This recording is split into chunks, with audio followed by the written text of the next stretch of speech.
आइए बच्चों, आज की क्लास शुरू करते हैं। आज प्रत्यावर्ती धारा वाला चैप्टर शुरू कर रहे हैं। इकाई 4 में विद्युत चुम्बकीय प्रेरण और प्रत्यावर्ती धारा ये दोनों शामिल हैं और दोनों से मिला के 12 अंक के प्रश्न आने हैं। तो विद्युत चुम्बकीय प्रेरण वाला चैप्टर पूरा हो चुका है। प्रत्यावर्ती धारा वाला चैप्टर आज शुरू कर रहे हैं। सबसे पहले इसमें वस्तुनिष्ठ प्रश्न जो दिए गए हैं उनको देख लेते हैं। बोर्ड ने जो प्रश्न बैंक जारी किया है बहुत ही इम्पॉर्टेंट है। आपके परीक्षा के हिसाब से समय कम है,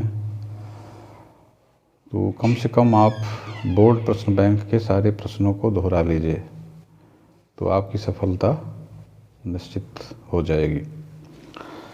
चलिए देखते हैं वस्तुनिष्ठ प्रश्न। सबसे पहले विकल्पीय प्रश्न देखते हैं। इसमें पहला प्रश्न नहीं, विकल्पीय नहीं, रिक्त स्थानों की पूर्ति कीजिए, पहले दिया हुआ है।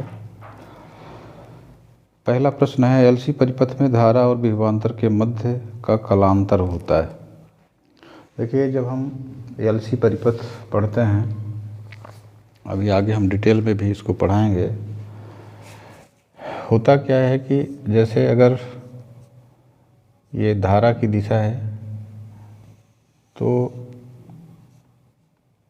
जो संधारित्र युक्त परिपथ में जो प्रेरित विद्युत वाहक बल होता है उसकी दिशा नीचे की तरफ होती है, यानी -π/2 का कलांतर ये, और जो VL होता है ये ऊपर होता है।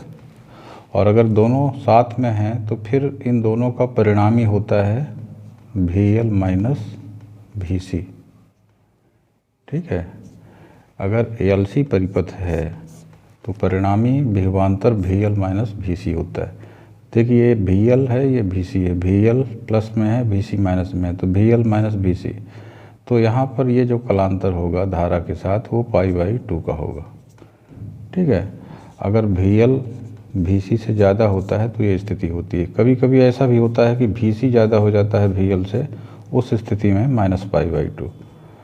तो चाहे π/2 प्लस हो या माइनस, कलांतर π/2 ही होगा, ये आपको याद रखना है। तो इसका उत्तर हो जाएगा π/2 का कलांतर।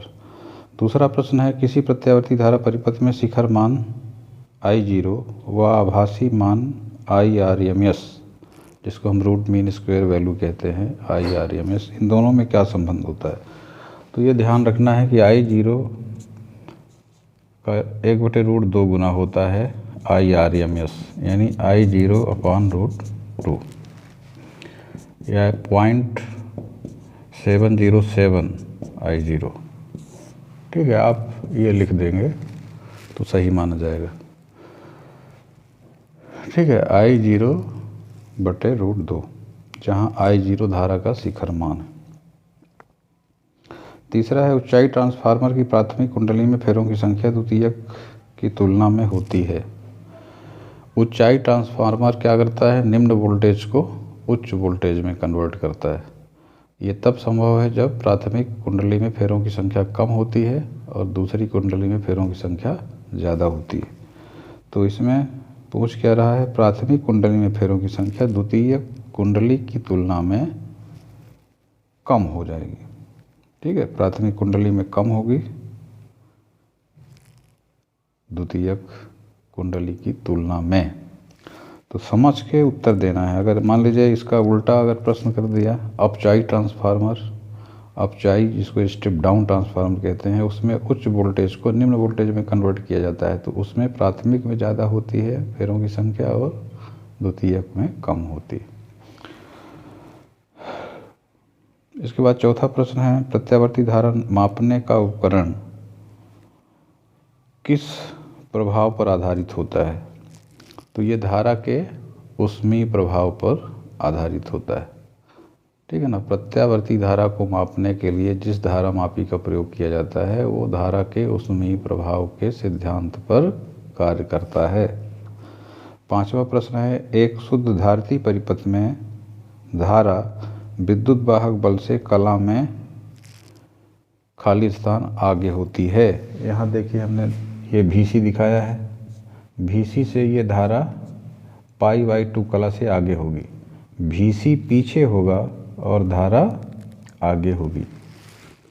ठीक है, तो इसमें π/2 आगे होती है, तो ये खाली स्थान होगा। इसके बाद सही विकल्प चुनकर लिखिए। इसमें पहला प्रश्न है, एक संधारित्र अपने में से गुजर जाने देता है। ये ध्यान रखिएगा कि संधारित्र से सिर्फ AC वोल्टेज ही गुजरता है, यानी प्रत्यावर्ती धारा।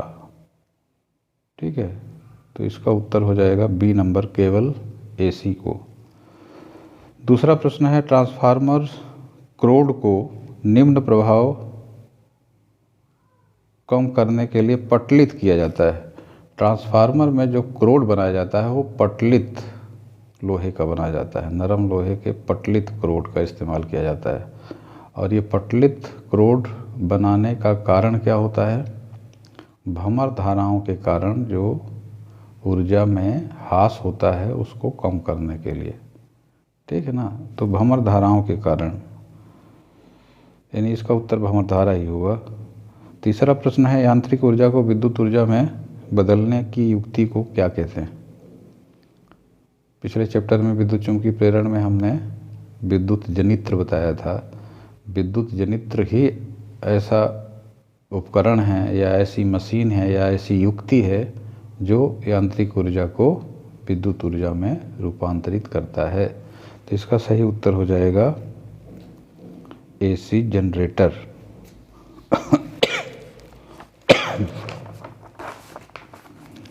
इसके बाद चौथा प्रश्न है, भारत में घरों में दी जाने वाली विद्युत धारा की आवृत्ति कितनी होती है? तो अपने इंडिया में जो घरेलू विद्युत AC विद्युत इस्तेमाल की जाती है उसकी जो आवृत्ति होती है वो 50 हर्ट्ज होती है। 50 हर्ट्ज फ्रिक्वेंसी की AC धारा उपयोग में लाई जाती है। इस तरह से ये 4 विकल्पी प्रश्न हो गए। इसके बाद एक शब्द या एक वाक्य में उत्तर देने के लिए भी आ सकता है। पहला प्रश्न है, किसी प्रत्यावर्ती धारा का शिखर मान I0 है, एक पूर्ण चक्र में इसका औसत मान कितना होगा? आप जानते हैं कि प्रत्यावर्ती धारा आधे चक्र के बाद अपनी दिशा बदल देती है। इस टाइप से व्यक्त करते हैं प्रत्यावर्ती धारा को। तो यहाँ से यहाँ तक ये धनात्मक मान है और यहाँ से यहाँ तक ऋणात्मक मान है।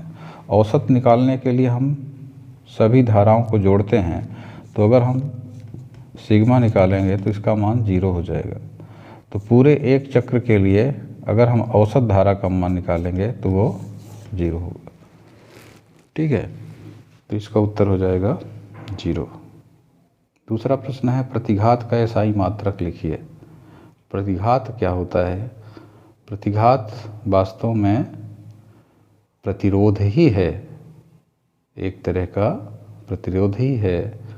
जब परिपथ में सिर्फ संधारित्र लगा होता है या सिर्फ प्रेरकत्व लगा होता है, उस स्थिति में जो धारा के मार्ग में रुकावट होती है या प्रतिरोध होता है उसी को हम प्रतिघात कहते हैं। आगे बात समझ में? तो चूँकि ये प्रतिरोध ही है इसलिए इसका मात्रक वही होगा जो सामान्यतः प्रतिरोध का होता है, ओम।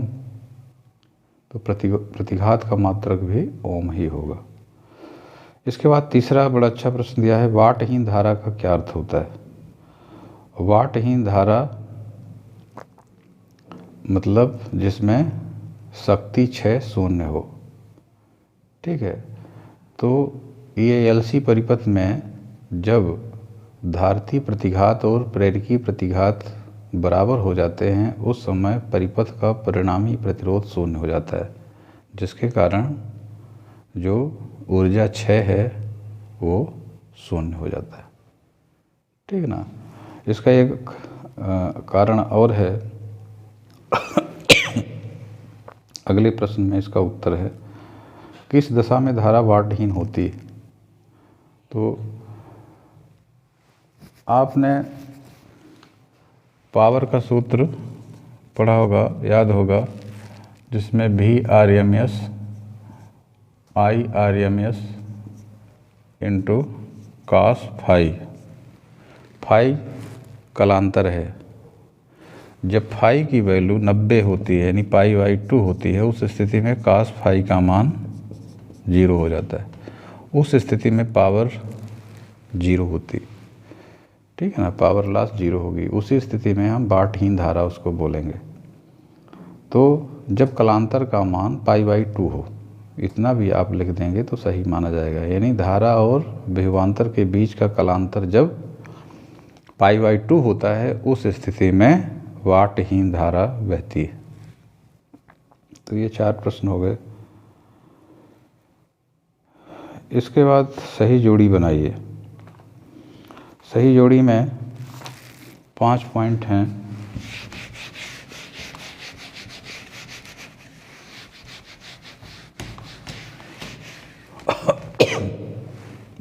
इसमें जो पहला प्रश्न है प्रेरण प्रतिघात। प्रेरण प्रतिघात का मान कितना होता है?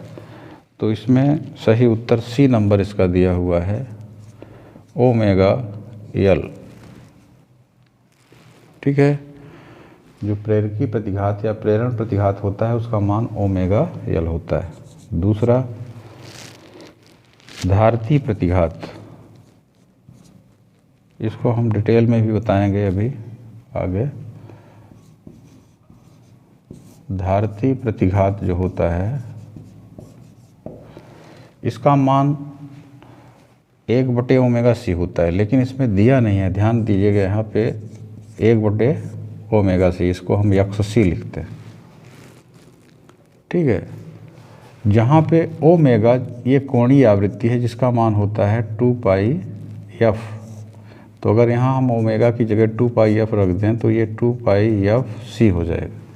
तो इसमें जो विकल्प दिया है वो डी नंबर में दिया है, यानी 1/2πfc दिया हुआ है। ये देखिए 2πf ओमेगा है भला, ओमेगा c। तो दूसरे का ये हो जाएगा। तीसरा है आरएल परिपथ की प्रतिबाधा। अगर परिपथ में सिर्फ आर और एल लगे हैं तो प्रतिबाधा क्या होगी? देखिए यहाँ आप प्रतिघात ना कह करके हम प्रतिबाधा बोलते हैं। जब आर एल और सी में से कोई दो अथवा तीनों परिपथ में लगे हों, उस स्थिति में परिपथ का जो परिणामी प्रतिरोध होता है उसको हम प्रतिबाधा बोलते हैं। तो इसका मान होता है √r² + XL²। ये बी नंबर सही होगा, √r² + XL। XL यानी ये जो होता है इसका ये रूट। तो ये तीसरा इसको ध्यान में रखना है। चौथा जो है RC परिपथ। RC परिपथ की प्रतिबाधा। RC परिपथ की प्रतिबाधा जो होती है इसी तरह से उसका भी सूत्र होगा। इसमें √r² + XC² हो जाएगा। ये आपको दिया हुआ है ई नंबर में, ठीक है। और पांचवा दिया हुआ है LCR परिपथ। अगर तीनों युक्तियां मौजूद हों तो उस परिपथ में जो परिणामी प्रतिबाधा होगी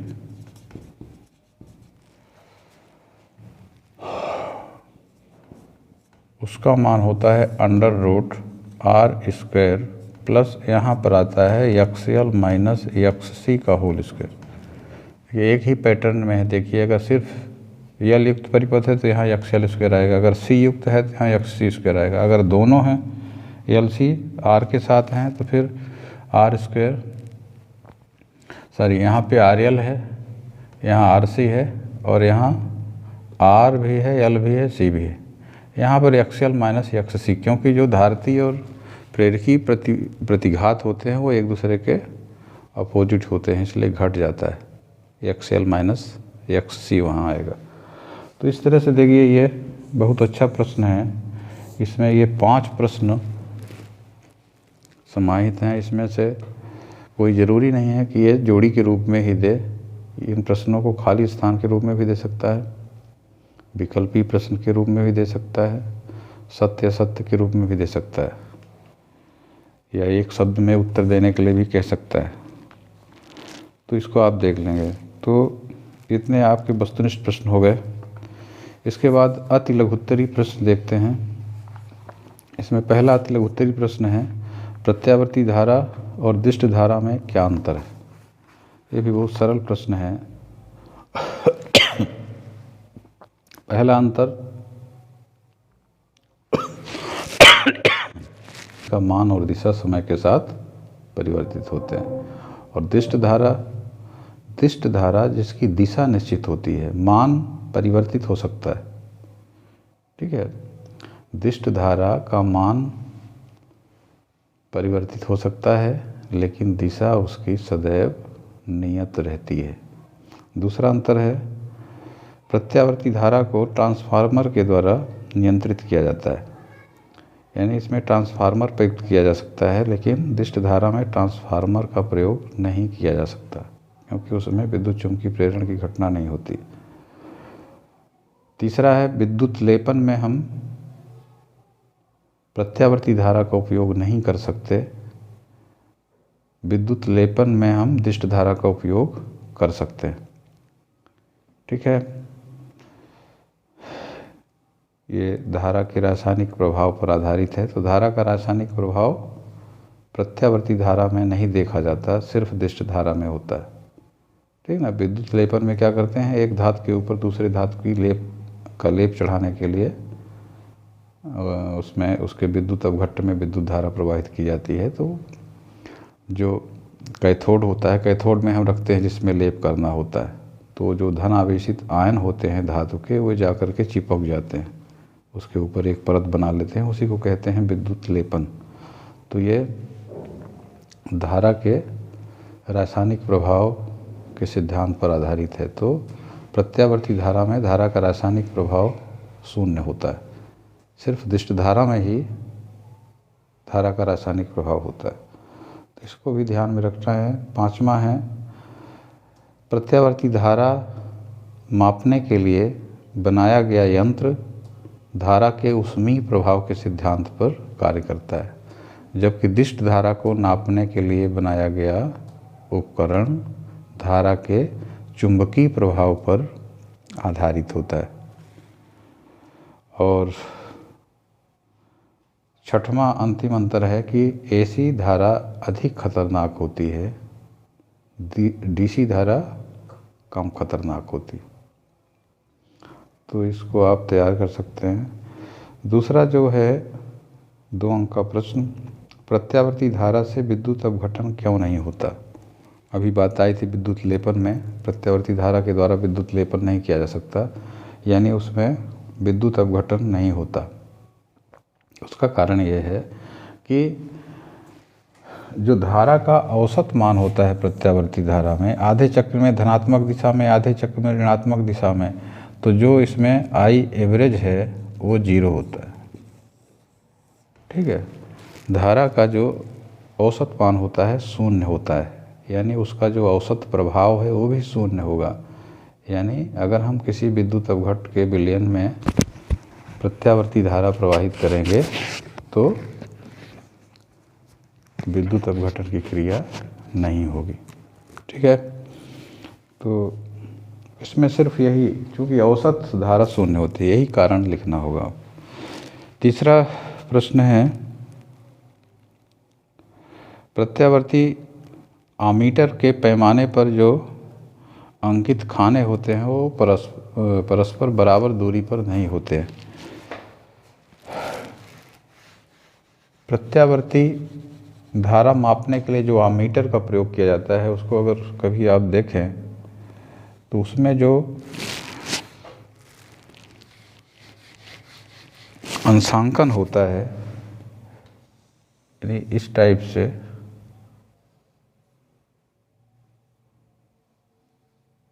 जैसे ये हो गया 0, फिर यहाँ हो गया 1, फिर यहाँ हो गया 2, यहाँ हो गया 4, मतलब देखिए ये बढ़ता जा रहा है। इस टाइप से सामान्यतया जो हम अंशांकन करते हैं डीसी धारा नापने के लिए, उसमें ये बराबर दूरी पर होता है। अरे बात समझ में, 1 2 3 4 5 6 7 8 इस तरह से ये बराबर दूरी पर होगा डीसी के केस में। लेकिन अगर एसी धारा नाप रहे हैं तो इसमें ये बढ़ता जाता है। ठीक है, उसका कारण है अभी हमने बताया था एसी और डीसी में अंतर। एसी को नापने वाला जो यंत्र होता है वो धारा के ऊष्मीय प्रभाव पर आधारित होता है। ठीक है, तो ऊष्मा का मान जो होता है वो धारा के वर्ग के समानुपाती होता है, धारा के वर्ग के समानुपाती होता है। देखिए अगर 1 एम्पियर की धारा है मान लीजिए, तो ऊष्मा 1 का वर्ग। ठीक है, अगर I का मान 1 एम्पियर है तो H किसके समानुपाती होगा? 1 के। 1 का वर्ग 1 है ना होगा। अगर मान लीजिए I का मान 2 एम्पियर हो गया तब H 2 का वर्ग यानी 2 का वर्ग 4। अगर I का मान 3 एम्पियर हो गया तो H 9 हो जाएगा। देखिए 1 4 9 गैप बढ़ रहा है। यहाँ 3 का अंतर था, यहाँ पर देखिए 5 का अंतर हो गया। ठीक है, अगर 4 एम्पियर की धारा बहेगी तो जो ऊष्मा उत्पन्न होगी वो 16, तो देखिए 7 का अंतर हो गया। ठीक है, ये 1 एम्पियर 2 एम्पियर 3 एम्पियर 4 एम्पियर नापने के लिए क्रमशः जो ऊष्मीय प्रभाव होगा उसका, ठीक है, ऊष्मीय प्रभाव सामान्यतया उसमें रेजिस्टेंस का प्रयोग किया जाता है। अब ये आपको नहीं पढ़ना है, प्रत्यावर्ती धारा मीटर नहीं पढ़ना है, लेकिन यहाँ समझने के लिए आपको ध्यान देना है कि धारा, देखिए जैसे हम 1 2 3 4 एम्पियर ले रहे हैं तो जो ऊष्मा का मान है वो धारा के वर्ग के समानुपाती होता है। इसलिए इसमें जो अंशांकन करते हैं उसके हिसाब से करते हैं, तो खानों के बीच का जो अंतर है, अंतराल है, वो बढ़ता चला जाता है। तो मेरे ख्याल से ये बात समझ में आ गई होगी। इसमें आपको लिखना सिर्फ इतना ही है कि एसी धारा मापी में जिस गुण का उपयोग किया जाता है वो है धारा का ऊष्मीय प्रभाव, और जो ऊष्मा होती है वो धारा के वर्ग के समानुपाती होती है। इसलिए क्रमशः जो चिन्हों के बीच का अंतराल है वो बढ़ता चला जाता है। चौथा प्रश्न है, नागरिक विद्युत वितरण में प्रत्यावर्ती धारा दी जाती है, दिष्ट धारा नहीं दी जाती। उसका कारण ये है कि जहाँ पर विद्युत का उत्पादन होता है वहाँ से बहुत दूर हमें विद्युत पहुँचानी होती है। अगर दिष्ट धारा का प्रयोग करेंगे तो उसको ज़्यादा दूर तक नहीं ले जा पाएंगे। ठीक है ना, उसमें ऊष्मा के रूप में क्षय ज़्यादा होगा और उसमें हम ट्रांसफार्मर का उपयोग नहीं कर सकते। इसलिए प्रत्यावर्ती धारा का उपयोग किया जाता है। उसमें हम ट्रांसफार्मर का उपयोग करके उसको दूर तक ले जा सकते हैं, उसकी प्रबलता को डाउन करके ट्रांसफार्मर के माध्यम से उसको दूर तक ले जा सकते हैं।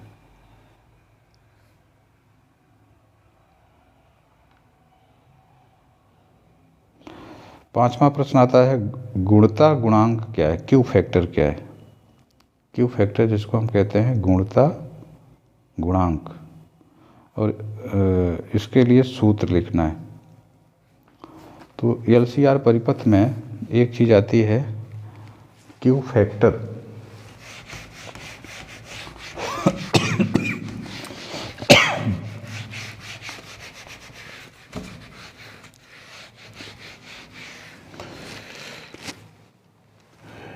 LCR परिपथ में क्यू फैक्टर क्या है? क्यू फैक्टर, इसी को हम गुणता गुणांक कहते हैं। ठीक है, LCR परिपथ मतलब जिसमें यह प्रेरकत्व लगा हो, संधारित्र लगा हो और प्रतिरोध, इस टाइप के परिपथ को हम LCR परिपथ कहते हैं। इसको हम डिटेल में आगे बताएंगे। ये प्रत्यावर्ती विभवांतर अप्लाई किया जाता है। इसमें जब हम फ्रीक्वेंसी के साथ ग्राफ खींचते हैं तो ये ग्राफ कुछ इस टाइप से मिलता है। यानी जैसे जैसे हम आवृत्ति का मान बढ़ाते हैं, पहले तो धारा का मान बढ़ता है, ठीक है, जो शीर्ष धारा है, जो शीर्ष धारा है उसका मान बढ़ता है। और जब ये अनुनाद की स्थिति आती है, ये अनुनाद की स्थिति कहलाती है, उस स्थिति में धारा का मान अधिकतम होता है, ठीक है। इसको हम रेजोनेंस फ्रीक्वेंसी कहते हैं, अनुनादी आवृत्ति। ये कोणीय आवृत्ति के रूप में लिख रहे हैं ओमेगा आर, ये रेजोनेंस फ्रीक्वेंसी है। अब इसमें जो धारा की तीक्ष्णता है, इसमें देखिए, इससे अगर हम फ्रीक्वेंसी का मान बढ़ाते हैं तो धारा का मान घटता है, और इससे अगर हम फ्रीक्वेंसी का मान घटाते हैं तो भी धारा का मान घटता है। तो इसमें एक ऐसी स्थिति हम देखते हैं कि धारा का मान मुख्य धारा का I0/√2 गुना रहे। ऐसा रेजोनेंस फ्रीक्वेंसी से कम फ्रीक्वेंसी पर और रेजोनेंस फ्रीक्वेंसी से थोड़ा सा अधिक फ्रीक्वेंसी, दो स्थितियों में प्राप्त होगा। आज समझ में आ रही होगी। रेजोनेंस फ्रीक्वेंसी पर तो धारा का अधिकतम मान हो गया, अब इससे थोड़ा सा कम फ्रीक्वेंसी पर जो धारा का मान होगा वो रेजोनेंस धारा से 1/√2 गुना होगा, और इससे थोड़ा सा ज़्यादा फ्रीक्वेंसी पर भी I0/√2, ठीक है। तो जो क्यू फैक्टर होता है, शॉर्ट में इसको आप समझ सकते हैं ω/2 - ω1, या इसको लिखा जाता है ω/, ये दोनों तरफ का अगर अंतराल समान है तो ये 2Δω हो जाता है, ठीक है ना। अगर इसको हम सिर्फ ओमेगा लिखें तो ये हो जाएगा ω - Δω, और ये हो जाएगा ω + Δω और Δω, ठीक है। तो इसमें इसको घटाएंगे, ठीक है, ये आपका हो गया ω2 और ये क्या हो गया आपका ω1। इसमें जब हम इसको घटाएंगे तो क्या आएगा 2Δω। इसी को कहते हैं क्यू फैक्टर, और इसका मान निकाला जाता है। ये दीर्घ उत्तरीय प्रश्न बनता है, यद्यपि ये प्रश्न बैंक में नहीं है। कम से कम इतना आपको याद रखना है, इसकी जो वैल्यू होती है वो 1/r√L/c होती है, ठीक है। तो 2 नंबर का अगर प्रश्न आता है, ये चित्र तो हम समझाने के लिए बना दिए हैं, आप बना भी सकते हैं, और अगर ना बना पाएँ तो कम से कम इतना लिख देंगे तो आपको 2 नंबर मिल जाएगा। तो 2 अंक के प्रश्न हो गए। तो आज बस इतना ही कराते हैं। वस्तुनिष्ठ प्रश्नों का अभ्यास कर लीजिए और 2 अंक के प्रश्नों का अभ्यास कर लीजिए, और इसके बाद फिर दीर्घ उत्तरीय प्रश्न करवाएंगे। तो आज की क्लास यहीं समाप्त करते हैं।